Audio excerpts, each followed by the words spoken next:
Hello YouTube, in this video I'm going to show you how to open the cob of the Harrier 2000 model 2007.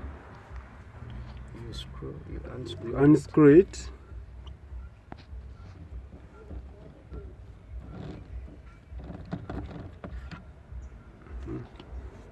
So you put it aside in a safe place.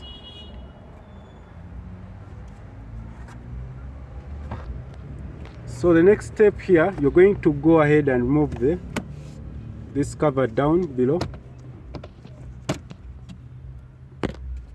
And our process here, you're going to remove the dashboard, but we are going to start with removing the radio unit. We're starting from down here. So you start from down.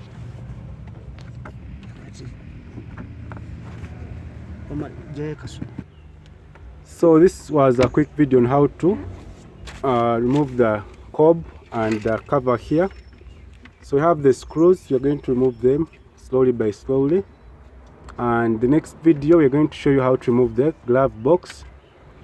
So in this video we're going to work on the interior of the dashboard itself and other things. So I'm going to pause this video from here, and you can check out our other videos in the playlist or in the description. Have a nice time. Goodbye.